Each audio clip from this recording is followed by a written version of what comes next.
Welcome to Finance Clinic. This is Dr. Pardon Mwansa, your host.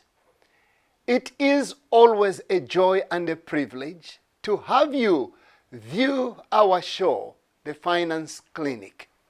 There are three essential things that we try to do at The Finance Clinic. The first one is we try to help you understand where you are financially. Like in a clinic, we want you to know your condition, your financial condition. The second thing we do, once we understand or help you understand your financial condition, is we then help you choose a financial goal, a financial destination. And then we provide you with strategies of how to move from your current condition to your desired condition. And then lastly, we attempt to bring people who come and give testimonies of how they have applied the strategies we are sharing with you. This is why I am so glad to know that there are many of you who are right now glued to the screen watching the Finance Clinic. I have heard when people text me to ask questions or to make comments, we've heard from people as far as Kawambwa, as far as Puta, as far as Mpulungu, as far as Livingstone, as far as Chipata, even in Iteji, and even right here in our backyard in Chawama compound. Let me share with you two questions to which, if your answer is yes, then you will know your financial condition. Question number one. If you lost your job today,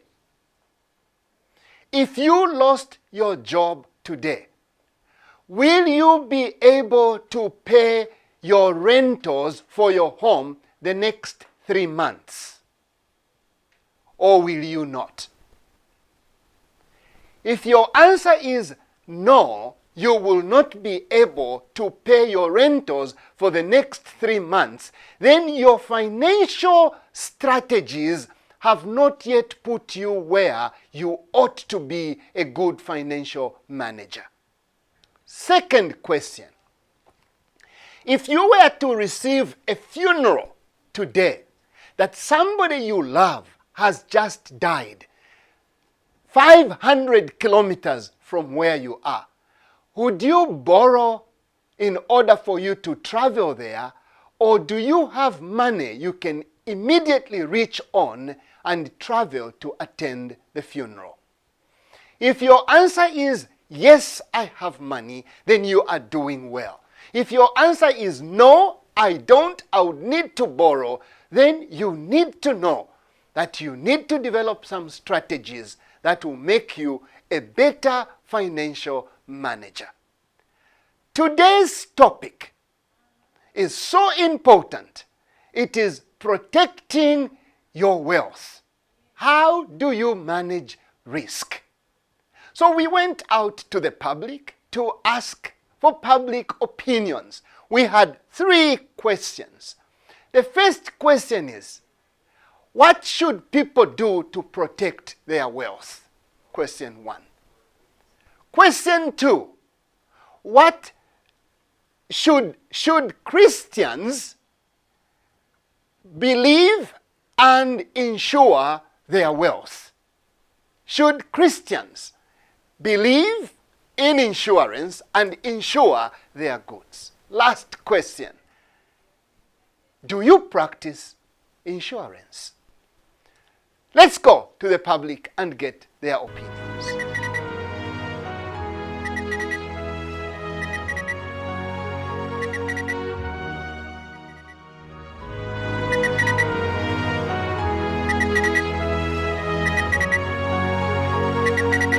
Best ways, I'm sure you understand that we've got so many insurance companies. So it depends to an individual can choose any insurance company. You go there and have your properties insured. Of course, there are properties like vehicles that the government requires us to insure. And for example, you're going somewhere as an organization, as a church, they'll ask you to insure. Maybe they have to rehearse with the insurance companies so their wealth are protected and insured. We are stewards. The Bible says we are stewards. And we're supposed to, we are answerable if we don't protect. We're supposed to protect even the property that God has entrusted us with.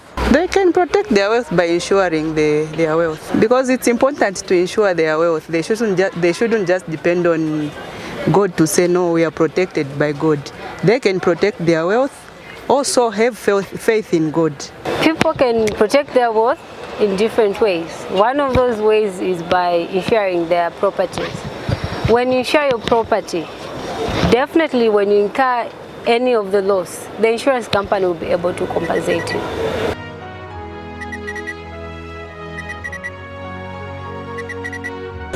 Yes, Christians are supposed to insure their wealth, because once they insure their wealth, they are protected by insurance companies.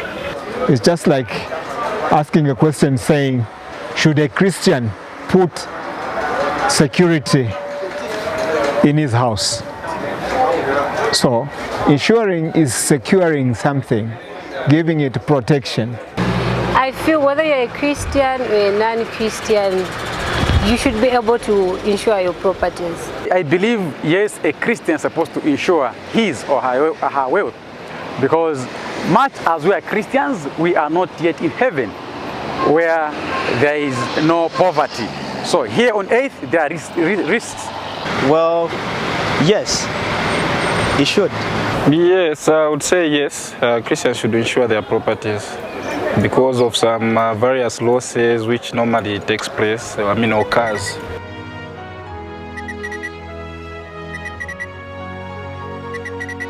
Yes, I do. It's the safest way for now in the world or in Zambia. Yes, I do that. Actually, I'm an insurer by profession. So really, I would encourage people to insure. Yes, I do. And I've insured various, I've got a number of properties that I've so far insured. Yes, I've insured. I'm on life insurance, but I'm a Christian, and then I've insured my property.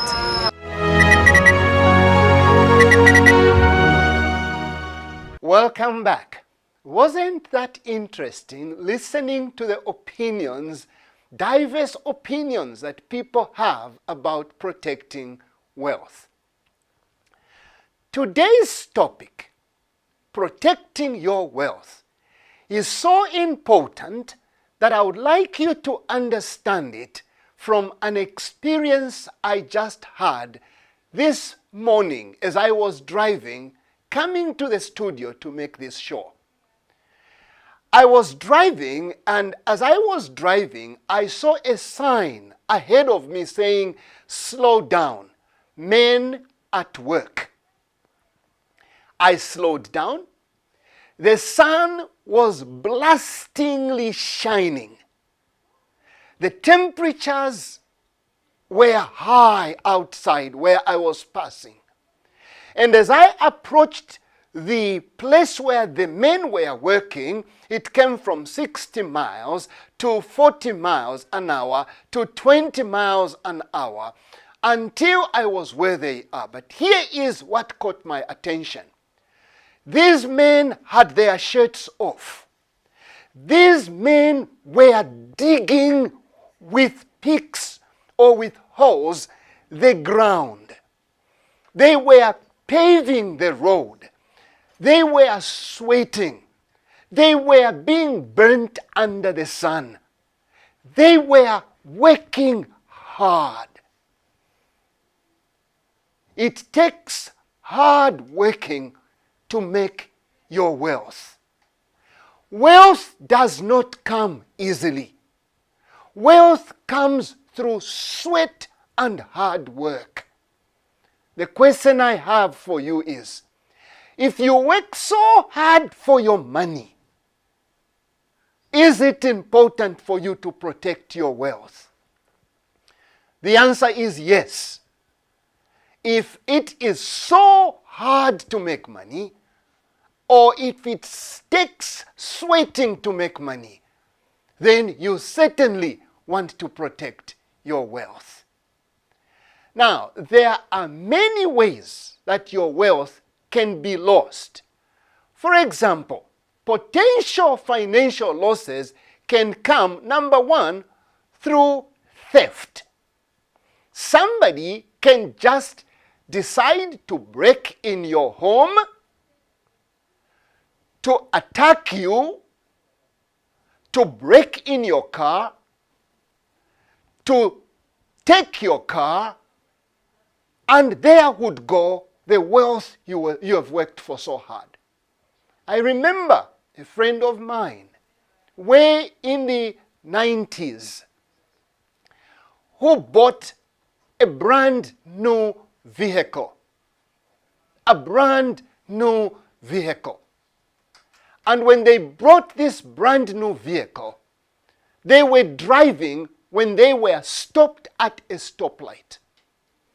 And at gunpoint, it's a true story, at gunpoint, they were told to get out of the car. Unfortunately for my friend, he could not mentally manage the loss of his new car. And he resisted, and he was shot, and he died, and they took the car. You know, if you know how to protect your wealth, if you learn the strategy we will learn of how to protect your wealth, you don't have to die. You don't have to die. Because there are many options by which you can manage your wealth. But remember, there is always a potential for financial loss through theft. People who just come to steal. Secondly, you can lose wealth by accident. Yes, by accident. It's interesting. Today, too many things happened as I was driving, coming to the studio. I witnessed a canter, an open truck, burn to ashes along the road. I found it burning, so I don't even know how the fire got on it, but I found it burnt to ashes, burning to ashes along the road. Accidents happen in life. Now, can you imagine what would happen to you if you worked so hard? You worked so hard to buy that canter, to buy that car, to buy that camera, to buy that television set, to buy all the things you have in your home.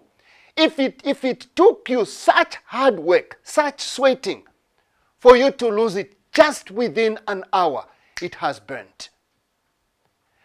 Potential for wealth loss is always there. Then the third area of potential loss is through fire. I just spoke of fire. One day I was driving to work. But before I actually drove to work, I decided to iron my shirt. I saw that it was a little wrinkled. I was in such a hurry. After I ironed the shirt, I left the iron on the bed where I had ironed. And I dashed off to go for work. Just about 15 minutes after driving, something just said to me, "Come on, your house is on fire." I turned around like a crazy driver and began racing to the house. I raced to the house, and when I was racing to the house, I could visualize in my mind, my house is burning. I've been paying mortgage on this house for over 10 years. It's burning. As I got close, I saw smoke coming out through the windows. And I knew the house would be on fire. Fortunately for me, I quickly dashed to where the iron was, quickly pulled it off, and quickly pulled off the beddings on the bed, and the smoke stopped. Fortunately, the fire did, the beddings did not get into flames. Potential for loss of your wealth is always there. There was a friend of ours who was driving a child to school. They were just driving in a car, driving their child to school. As they came to a place where children cross the road, a child just decided to jump across the road. This friend of mine was unable to stop the car. They hit the child. And after they hit the child, there came litigations and court cases. That friend of mine lost significant wealth as a result of that accident. So the potential to lose wealth is always there. Lastly, you can lose wealth through professional malpractice. A friend of mine again went to a dentist to have their tooth worked on. The dentist did such a poor job that the friend came out of the dental practice worse than they had gone in. They decided to sue the dentist. You know, when you are a practicing dentist, a practicing physician, or a practicing professional, there are certain obligations you have. And if you don't manage your practice correctly, you can be sued. And when you are sued, you can pay through your nose, and that would make you have a financially destabilized life. What have I tried to paint so far? So far, I have tried to paint one major thing, and that is to paint the concept that potential financial loss is real. And if it is real, then it is important for us to address the question of potential financial loss. How do you reduce on the risk of losing your wealth? Risk management. How do you reduce? You can't completely eradicate problems of potential financial loss, but you can significantly reduce that. So let me share one major concept of how you can manage your challenge before I come to share a criteria. I want you to imagine, and I want you to really pause and imagine, because what I'm about to share with you is a strategy that is so important of how you can reduce on your financial risk. Imagine what happened this morning when I was driving and I found a truck burning on fire. And so while the man is holding his head in shock that his truck that cost him $30,000 has just perished like that. Imagine 300 people immediately surround him and say, hey, relax, relax. We're going to help you.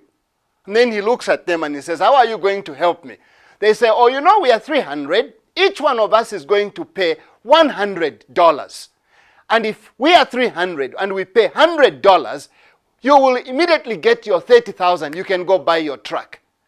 The man says, whew, are you guys serious? Are you for real? And they say, yes, we are for real. On one condition. You know, in life, there is no free lunch.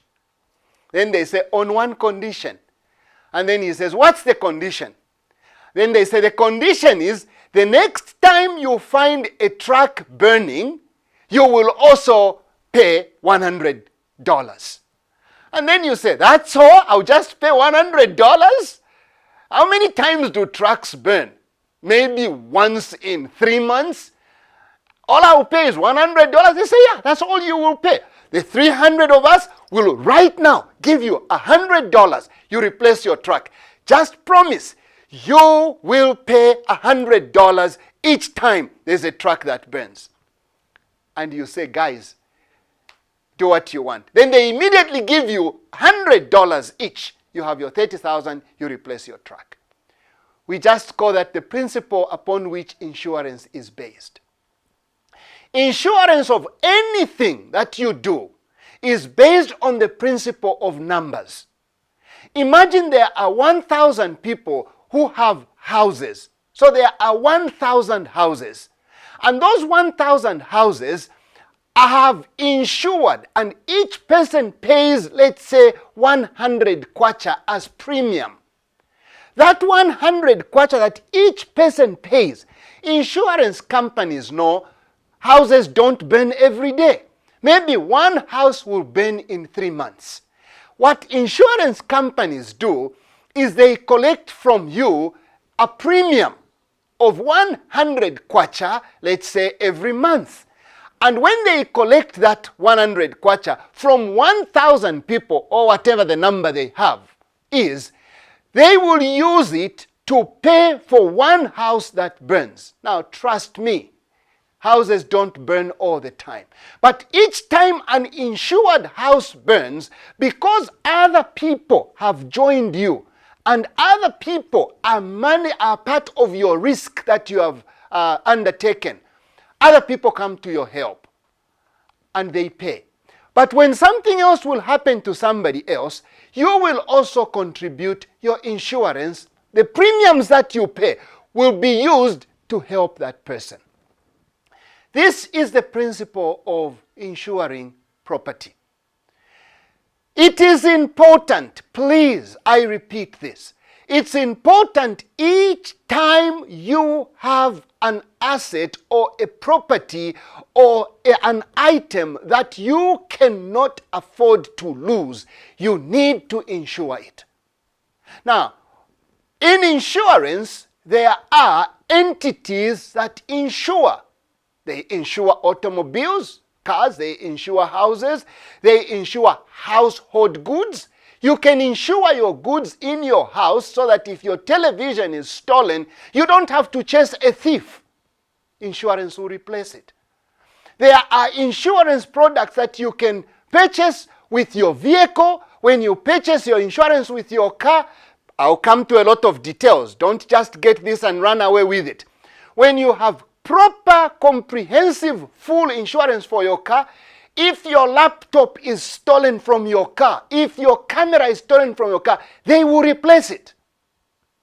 So instead of you chasing those people, getting killed over it, one of the questions that you have to ask is, what is the criteria you need to use to select an insurance company with whom you get insured with either your goods, your vehicle, your house, and everything? These are very important, and I want you to pay attention to this. Number one, are they known in the insurance industry? You can't start with an insurance company that just mushroomed yesterday in a container. When you are in a catastrophic challenge, they will not come to your help because they are not known. You need to make sure you select people who are in this industry. Number two, how long have they been in business? The longer a company has been in business, the more stable it is and the more it has learned how to manage its business. Number three, what is their customer satisfaction rate? When a customer loses a camera, when a customer loses a vehicle, when a customer has an accident with their vehicle, do they pay back quickly? You need to ask, what is their customer satisfaction rate? Number four, do they have a good financial base? Remember, as I said, a sound insurance company is supposed to have a lot of customers with a good financial base, because if they have a lot of customers, then more people contribute to the fund. If they don't, their financial base is poor. When you will make your claim, they will not give you much or anything. Number five, do they belong to more established insurance groups? Even an insurance company itself can be insured with another insurance company. And the more they are backed up, somebody covers their back, then the more reliable they can be. How do they respond to your questions about all this? All these questions I've listed on the board, on the screen, you can ask them to even show you in writing. You can say, I need to know your balance sheet, your financial position. How much wealth do you have? Those are questions. You are entitled to ask that. You are entitled to say, can you show me your customer satisfaction rate? How are you rated? Find out. If they start saying, no, we know what we are doing. No, we know what we are doing is not sufficient. They need to give you these things in writing. And when they give you those things in writing, you need to critically look at them. Now, let me deal with the question of risk management and faith. There are a lot of people, particularly in the believing Christian community, who immediately you mention insurance say, wait a minute, doctor. Number one, God is able to protect my property. So why do I need insurance? Number two, they will say God is bigger than the watchman. So God can actually protect me even without a watchman. They will say God can prevent loss since he knows the future. They will say God has told us to keep our wealth in heaven and not on earth. So why should I engage in insurance? They will say God promised protection over his children. They will mention all these things. And I'll tell you what, I will not refute any of those things. However, I have questions for them. And the first question is, where was God when Job lost his property? Yes, where was God? When the Bible records Job lost his animals, he lost his houses, he even lost his children. Where was God? Question number two, where was God when John the Baptist was killed? Where was God? Number three, where was God when James was killed by Herod in Acts chapter 12? Where was God? The point I am trying to say by raising these questions is to simply create a balance and say, while it is good, it is true, God protects, God is able, God can send his angels to do all things, we are in a world that is a big problem. Number one, we are in a fallen world. A fallen world simply means not everybody does right and good. We have people who are bad. We have wicked people who will decide to grab things that don't belong to them, who will decide to do wrong things.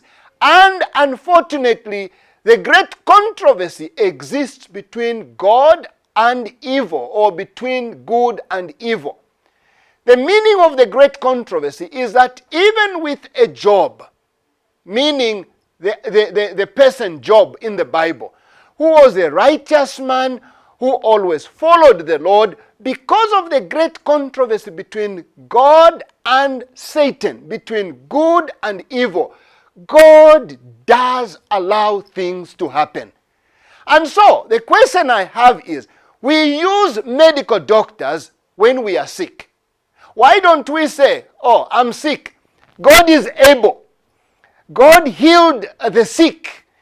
He healed a leper. So I'm not going to a doctor because God is able. Do we say that? We don't say that. Instead, when we get sick, we go to a medical doctor. We seek medical attention. They prescribe for us. We do that because we know that God has established these means as a method by which we can make our lives easier. Through the genius of financial management, the concept of risk management, the concept of insurance, the concept of distributing your pain with other people is a concept that you can embrace, because in a fallen world, in a world with wicked people, in a world with great controversies, there is always room for somebody to break in, for somebody to steal your things, for somebody to even kill you. And what you need to do is to understand that in the same way that we go to a hospital when we are sick and we don't say, God will heal me automatically. In the same way, we can use insurance as a means by which we can manage our wealth. Now, with these things that I have mentioned, we always have security. You know how we provide security? We don't say, because God is in heaven, he can send angels and he can send angels. Therefore, I'll leave my car open. I'll leave my doors open for the house because God will send his angels, and there are 1,000 of angels. We don't do that. Why don't we do that? Because we recognize that the world we live in is a wicked world. So let me now come to the point. To take insurance on your products that you worked for so hard and distribute the pain in the event of loss is something that is a means that God can use to alleviate or to reduce the pain you would experience if you were to bear the burden alone.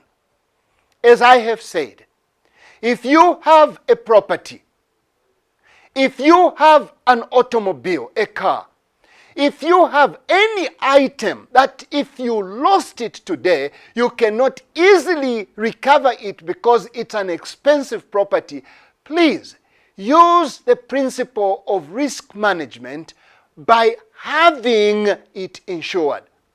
Let me say this. All faith-based organizations, the Catholic Church, the Seventh-day Adventist Church, and many other faith-based communities do insure their properties, do insure their items. They have risk management as a department for them to manage the challenge of risk. This is not in contradiction to faith. Let me comment on a few things that are very important for you to understand and know about risk management or insurance coverage. Each time you are trying to protect your wealth with some insurance coverage, make sure you understand the deductible that is involved in the insurance product you have or package. For example, you may insure your car, but you need to know what is the deductible. A deductible is an amount that you are responsible for before insurance can pick up. Many people get disappointed with insurance when they go there, then they tell them that, oh, your deductible is 5,000. Then they say, no, you never told me this. The problem is they don't read the fine prints. So ask your insurance people, ask them, what is the deductible on this insurance? Let them tell you. Always read the fine prints. Understand what your insurance is about and what it covers. The fact that your car is insured comprehensively may not include loss of property in the car or loss of this and that. You need to ask specific questions and say, what are the exclusions? What is excluded? Or what are the inclusions? Always ask. It's important that you ask. Now, let me say this. These are advanced skills of money management. But the truth of the matter is, let me appeal to you. There are a lot of people, poor people, rich people today, who suffer financial losses where they should not suffer if only they had paid a little premium to an insurance company to cover what they have. So take advantage of this. Now, in my book, I have covered a section on protecting your wealth.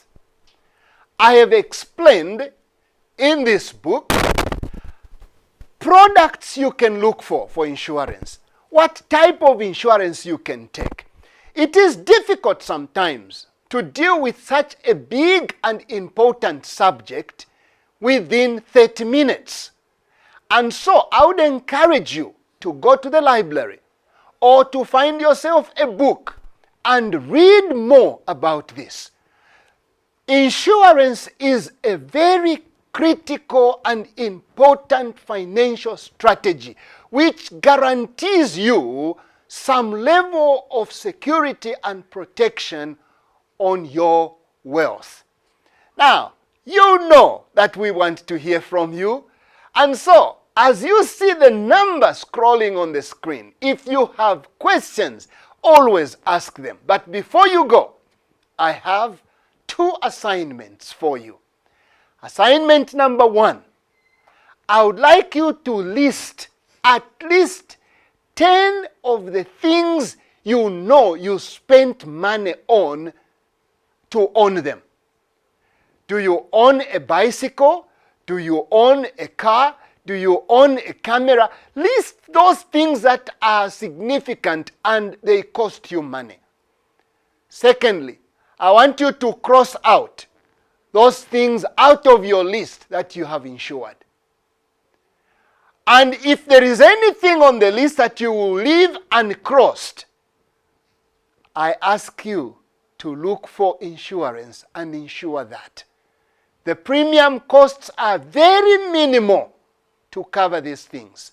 Protect your wealth. It is for your advantage, and it is a sound strategy for managing your wealth. Get in touch with us, and we hope you have enjoyed hearing this concept.